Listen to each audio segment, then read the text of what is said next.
I'm Abdul. Thanks for watching the Intelligence Media Network. Please like, subscribe, and share our channel. Thank you.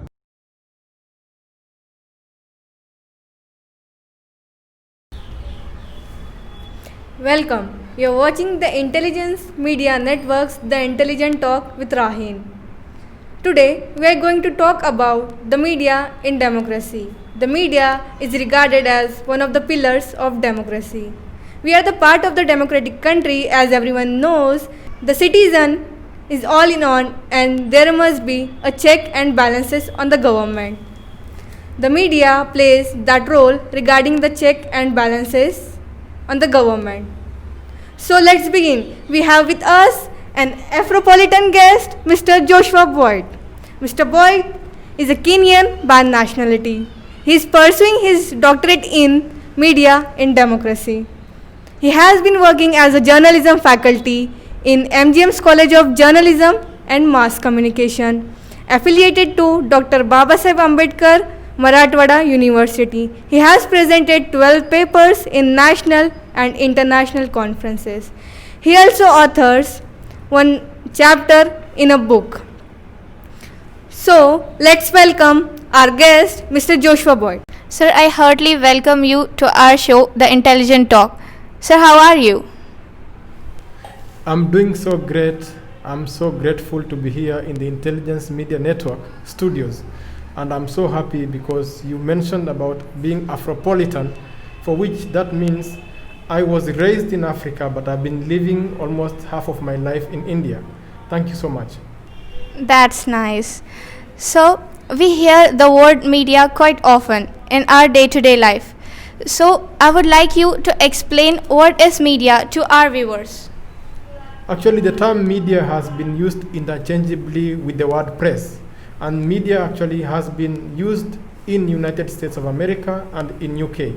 And when media came to our countries where it is developing countries, the word media was used as a press, for which it involves electronic media, it involves the press, and it involves the digital media. So, as you said that media includes electronic, print and digital media.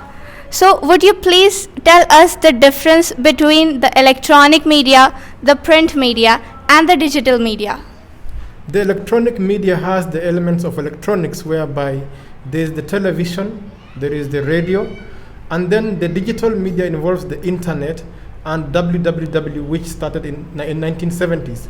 And then the print media involves the newspapers, the magazines and the periodicals. So, as you explained the difference between the electronic, print and digital media, and these are dependent on press reporter, journalist, photojournalist, video journalist and a news reader.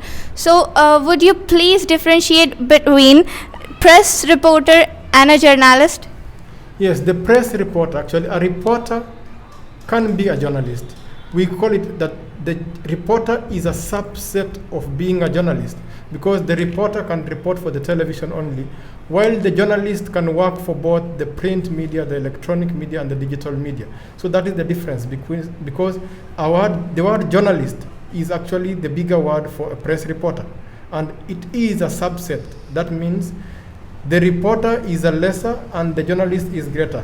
That is how it is, the difference. So, what is the difference between video and photojournalist and a newsreader?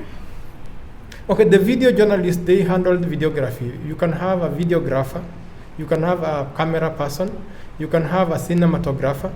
So when you talk about cinematography, it is the advanced way whereby they shoot movies. When you talk about a video journalist, they can handle a video camera, whereby they'll be working for the electronic media and they'll be working for the television. When you talk about just a writer, like for example, the person who writes, they work as the people who writes for the newspapers, but they cannot handle the camera, they cannot handle the video. Excellent, sir. Sir, as you are masters in journalism and quite aware of the current scenario, so do you think are we really following the ethics of journalism? There is a problem about ethics in journalism and the understanding of the word ethics, because every subject has ethics. And the ethics in journalism, the first one is the cardinal principle of journalism, which is called as truth. People follow the truth. They want the truth to be told, but the problem in the media, the truth actually has been slanted in that there's that tilting of what happens in the media because they want to suit their narrative. There is what we call a narrative. When they are explaining the truth, the viewer will not be able to understand the ethic of truth. And that is why sometimes when you have sincerity, people have doubts in journalism, and that is why the idea of fake news came up from 2016 until today. We, the media, are being called fake media because the people feel that actually we are favoring the politicians and we are not doing our work as the fourth pillar of democracy. Prime Minister of India Narendra Modi has launched a program called Atmanirbhar Bharat. Can we consider digital media as a source of employment in India? Yes, you have mentioned a very good word, that Atmanirbhar. That means self-reliant or self-sufficient India. And this has been the program that I also been thinking about it. And it's a good initiative that the Prime Minister of India launched that program. And this program has 5 pillars. The first pillar is about infrastructure. The second pillar is about demography. The third pillar about Atmanirbhar is about demand. And then the other one is about the system. So this program or this initiative of the Prime Minister of India with 5 pillars, it will help India actually progress so much. And you said actually that can we consider the digital media as a source of employment? In the 5 pillars of Atmanirbhar, the pillar of the system and demand, that means that India actually has to be self-reliant in that they have to produce the products in the country, they have to sell the products in the country, and then they have to not depend on imports more but to export more. And when you have the head of Google and the head of Microsoft, Sundar Pichai and Satya Nadella, they are coming from India.